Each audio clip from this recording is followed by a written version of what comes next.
Good morning, everyone. It's Monday morning, March 2nd, 2020. And I am at Sunset Boulevard and Pacific Coast Highway. Greetings, Earthlings. I cannot believe what is happening right now. It's overwhelming, to say the least. And so I'm not going to really be talking about the coronavirus today. We still don't know exactly how it's going to all play out, but everybody needs to make healthy choices. And they say that when you're taking vitamins, especially vitamin D, that your immune system is the best defense against a virus or bacteria. So staying healthy is really key, staying hydrated, and not coughing on anyone, washing your hands immediately after coughing, staying out of the way of people who cough. So that's my little public service announcement. I wanted to talk about the conservative brain versus the liberal brain. So obviously this is kind of a metaphor because there's no conservative gene. And I think as we're entering an age of approaching perfect information, which I completely endorse, that we will see that the conservative brain and the liberal brain will start to look more similar. So I've said before, I was raised conservative. My mother loved Ronald Reagan, and before Reagan, she was definitely aware that there was evil on both sides, both in capitalism and in communism. So, but she definitely fell on the side of free market economics and taught me that way, anti-abortion and such. In college, I observed many, many, many homeless people, and that was a long time ago. And that was my main focus when I did my articles and my television packages in college, was all of the homeless in Chicago. I remember it like it was yesterday. And I also did a video package on gangland shooting of a teen, and I can remember it again as like it was yesterday. They had homeless down by the train tracks, building their own sheds, and the city was kicking them out. And boy, I did not understand all of the issues that go into economics and the free market back then when I was covering the homeless that I do now. And I feel that I really understand it because not only have I done my research, but I have been on both sides. I have seen what it is like to look at Republicans and say they have no compassion. How can they talk about Bernie or, because I was a fan of Bernie Sanders in the early 2000s when he started gaining notice. But how can Republicans look at Bernie and talk about socialism and go, ooh, it's so scary, socialism, right? And then, of course, Bernie is a democratic socialist. And then we've got AOC, who's like his, to be kind, they have the same platform, let's just say. So, what is the deal with this socialism? I used to think it was because conservatives just didn't have any compassion, that they were narrow-minded, that they didn't want to give up, not a penny, to someone who wasn't working. Get a job. Before the Iraq War, I covered a protest in downtown Atlanta. We went by CNN, and it was right before the Bush administration attacked Baghdad with shock and awe. And I was so worried about this because I knew it was wrong, and I knew it would cost a lot of money. Why did I know it was wrong? Well, just because Saddam Hussein had nothing to do with 9/11. Everybody agrees on that now. And then we're like, oh, well, we needed the oil. Whatever reason that it was, I knew it was a big mistake. And here we are 20 years later, 15 years later from the Iraq War, and we're more in debt. And a bunch of Republicans got rich out of the contracts in Iraq, and we're just going along, same as usual. So, back to that protest. I covered it, I took tons of photos, and they were, no blood for oil, no blood for oil. And there were some Republican men coming out of their offices, and they were laughing and making fun of all the protesters, and they were saying, get a job. And I was so angry, because I thought to myself, how can they just support war like this when they apparently don't appear to have really looked into the situation very well? They're just trusting the administration. They're trusting George W. Bush because he said all the right things before the election. Free market, you should be able to invest your Social Security money, school choice, all the Republican talking points. But why did they trust him? They trusted him because they should be able to trust him. We all should be able to trust our leaders and our government. But unfortunately, we've all realized that is not the case. It's not just a little bit true. It's true in spades. So, that was when I started voting Democrat. But I hadn't figured it out yet. I voted for John Kerry in 2004. And when Bush won by a narrow margin, I spent 3 months in mourning, and I went online and I held up signs, not our president. We're so sorry, the rest of the world, because we didn't vote this way. But you know what we didn't realize? John Kerry would have been the same. Look at him the way he was when he was Secretary of State under Barack Obama. He would have just kept the war going in Afghanistan. Afghanistan, actually, there was a reason to go there, because supposedly the perpetrator of 9/11 was hiding out in caves, even though he had been interviewed by NBC 2 months before 9/11, and then we could never find him. Anyway, obviously, stuff doesn't add up. And so finally I started realizing that a lot doesn't add up.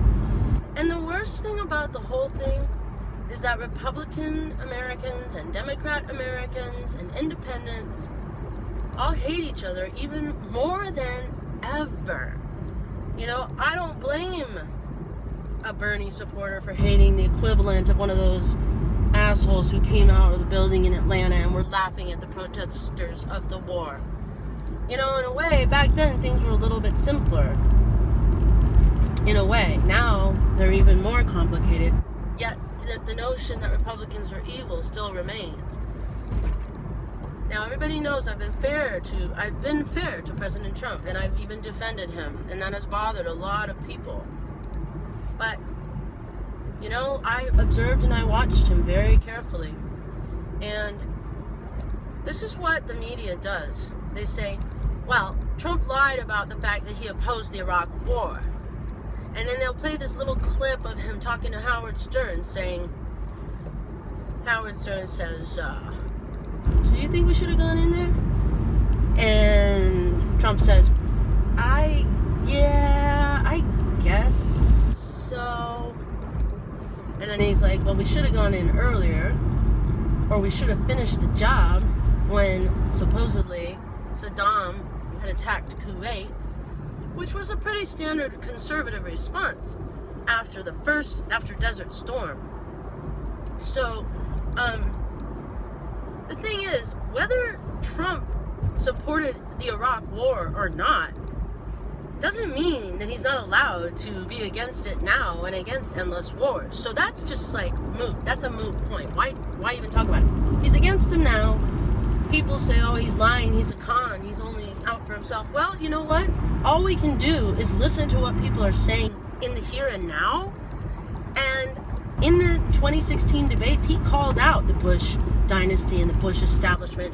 And that was the first thing that I thought to myself, is this guy for real? Is he genuine? Is he actually actually going to be different than a John Kerry or a George W. Bush or an Al Gore would have been, which I'm convinced Al Gore would have been the same way. So, unfortunately, the media has been trying to shove the 21st century conditions into a 20th century bag, and they're still following their same playbook. Oh my God, I'm passing a van that says intelligentsia, fresh roasted coffee. That's a term from the Bolsheviks, probably from Karl Marx. Basically, you got the workers, you got the bourgeoisie, and you got the intelligentsia. The intelligentsia are the allies of the workers because, they're eggheads. And they sit in cafes and smoke and talk about communism and how great it's going to be. Bourgeoisie are the enemy, the middle class. They're fat and they're stupid, right? According to Marxism. So, bringing it back around to the conservative brain, I was listening to a PragerU talk about the free market and how it has brought so much prosperity to the planet, bringing so many people out of poverty. And I think that it is a sound principle, and I'll tell you why. Competition. If you have too many rules and regulations, if you say you can't have this amount of money, it's obscene, who decides? Where is the level? Is it real dollars or is it $1989? Who says? And furthermore, if you're going to take away a billionaire's money, how do you know they don't have the greatest idea since sliced bread to go to Mars? How do you know that? Are you going to take away Elon Musk's money and then prevent him from filling in where NASA failed under Barack Obama? So, that's why capitalism is not the enemy. We don't want to throw out bankers, but we don't want to let bankers get away with everything that they want. So, you have to have this balance of regulation in a capitalist free market society, but you also have to enforce the regulation. See, we're stuck on talking about Glass-Steagall and Dodd-Frank, those regulations that were passed after each time we screwed up. Oh God, we screwed up. Here, let's pass Dodd-Frank. Let's bring back Glass-Steagall, which was passed after the Great Depression. What we need to be talking about is enforcing the laws, because we have so much corruption in our country. I never realized, but that's really the problem. When you have dead weight, and you're being held down and held back by people who flout the already existing regulations, that's where the free market capitalism isn't working. And unfortunately, the Democrats have not changed this situation, not 1 inch. When George W. Bush took office and we went to Iraq, Department of Defense, basically the Department of Defense Ombudsman or Inspector General oversight, they didn't bust anyone. They just let all the contractors get away with murder. And billions were wasted. And I'm telling you, that happens in every agency. It happens in every state. And that is the problem, not free market capitalism. When a society is not honest with itself, when a society lets the wealthy cut corners, that's the problem. Sweden has lowered its corporate tax rate. And guess what else they've done? I finally figured it out. You know why they're able to take care of the vulnerable and the weak who can't take care of themselves? You know why they don't have people begging for money in the streets? Because they're smart. And they enforce their laws. And they don't spend military defense money on inflated contracts for their buddies, like Halliburton and Kellogg, Brown and Root. So what else? Yes, they need to be paying more of their fair share for NATO, right? Sweden does. Every nation in Europe does. The United States has been paying. The United States has been paying for their defense all the while with this dead weight of corruption and no bid contracts, cronyism. Can you imagine how our safety net could be if we got smart, enforced the laws, made sure the laws were applied equally to everyone, and got rid of this corruption? We could fund our safety net just fine. Because here's what I realized. It's not that conservatives are selfish and don't want to give up their money. It's that conservatives are almost always business owners, and they make budgets, and they want to spend their money wisely. They don't want to give their money to a faceless government who then awards that to incompetent cronies. Whenever I used to talk about waste, my more liberal family members would say, "Oh, you're just using a canard of the Republicans.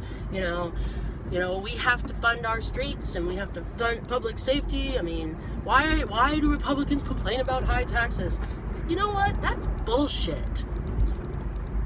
It's bullshit to say that you can't talk about waste. I can talk about waste. I should be talking about waste probably more than anything else. We don't want to give our money over to a government that isn't using it right. So, that is why capitalism does and can work. Now, on to socialism. You say you're going to take money from a billionaire like Elon Musk, okay? They're not going to want to invest. They're going to invest somewhere else. So this is why we had mass famines after the Soviet Union turned Bolshevik and communist. It was all central planning.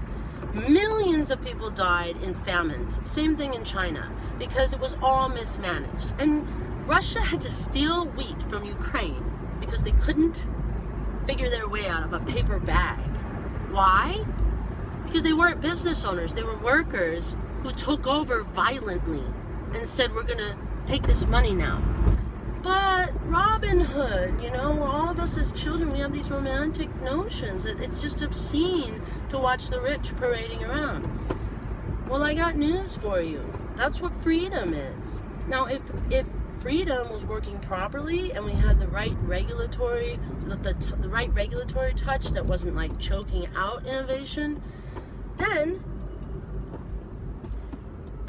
sorry, lost my train of thought. If it was working properly, then, and people would probably talk to each other more. We'd have a robust safety net. We'd have, nobody would be dying in the streets or lying in the streets. We would have free market capitalism that everybody understood. People would learn more about business. People would want to go into business. They wouldn't look down on business and business owners. And if we had all of that without this parasite and this dead weight of corruption, people would see that socialism merely makes things worse. And by the way, we think corruption is bad now. Under socialism, every time you've ever had it, corruption becomes much worse. In Venezuela right now, they cannot get food. They wait all day, and in Cuba too, to get food. And there's only one kind of bread. But guess who gets all the niceties and the delicacies? The people that are supporting those in power. Right now, it's the Chavistas. In the Soviet Union, it was the Stalinists. It was the Communist Party. Now people say, well, Sweden and Scandinavia. Like I said, it's a much smaller country, and they got a handle on their corruption. So they can have a robust safety net. But that's, democratic socialism. You can be democratic and have elections, be socialist, and still ruin your country. I was watching this documentary on Hugo Chavez, and Hugo Chavez was elected. He won elections, okay? Just like Trump.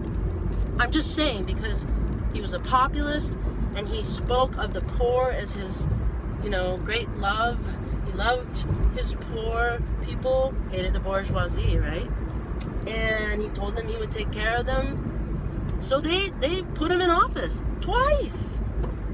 Yeah, he didn't, and he did change the Constitution. I don't think Bernie Sanders is going to change the Constitution, but I do think that when you say democratic socialism, you think it's different. Let me explain it to you. It's different.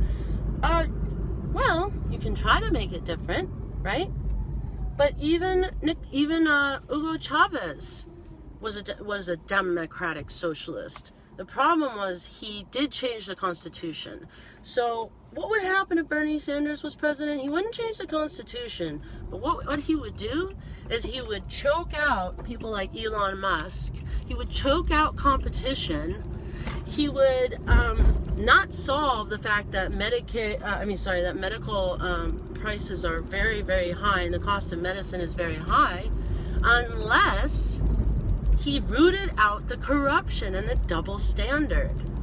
And we actually got a breathable competition going in the medical field, which I don't see happening if you're going to go to single payer. So those are my thoughts on capitalism and communism. I think that when you start talking at each other, if you say, democratic socialism is different, or then you say socialism only ends up in poverty. Look at Venezuela. You are missing each other because you need to bring in a little bit more information about why socialism does not help people prosper. One more thing I want to say.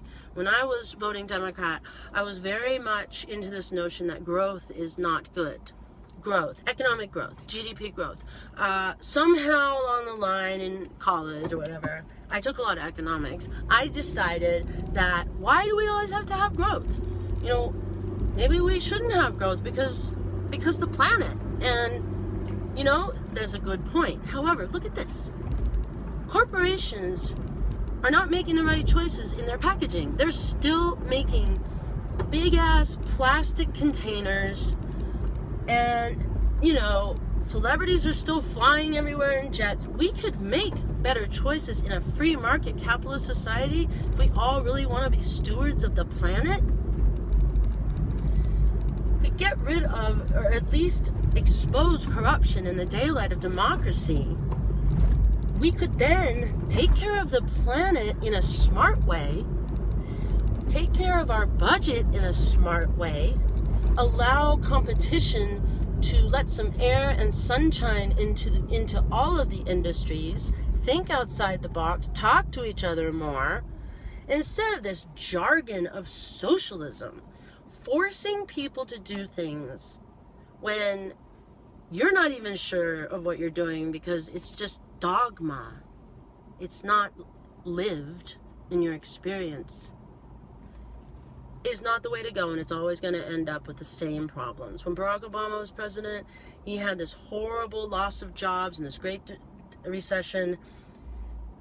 We stayed in that recession much longer because of all of the regulations. I don't believe that he was ill-intentioned, but I do think he didn't understand business, and nobody around him did. What does he do? He appoints Larry Summers and Tim what is that guy's name? Tim Geithner as his financial advisors. Well, look, you got to evaluate people. You're just going to put some bankers in power, and they're afraid, and they want to go with the status quo, and they're not being investigated as far as their coziness with the lobbyists and stuff, then you're not going to get a good result. You got to appoint business people who are really good, who get it. Now you say, well, Donald Trump had 5 bankruptcies, and he's sure not the guy. Oh, really? Those 5 bankruptcies, or 4, whatever, were a result of tax policy in the early 90s that caused Atlantic City to take a dive. Why? Because you had a bunch of money that was being invested in real estate as a result of high taxes, and when the tax structure changed, all that money was pulled out all of a sudden. And that's what Trump testified to in Congress. Now, how many other business ventures did he launch? Something like 200 to 500 that did succeed. And by the way, when he did lose his shirt in Atlantic City, the way that he got himself out of it and restructured it, if you want to read unbiased sources who are actually part of the deal and the situation, they'll say they don't have any idea how he got himself out of that. It was genius. They could not even understand it. They couldn't even understand it. So that's why he wrote a book that said that he had the art of the comeback. You gotta look at the counter argument, or we're just gonna be stuck in a mindless, robotic, fascistic, dictatorial society where we just repeat these mantras to ourselves. And I don't know about you, but there's nothing I hate more than predictability. So we got to teach business to our children. We got to make sure people understand that business is everything. And we got to get smart, like Sweden. All right, well, I'm almost at work. Thanks for watching, you guys. I really appreciate it. I've been mulling this stuff over for a few days now. That's why Bernie would be an idiot in the White House, okay? That's why. Bye.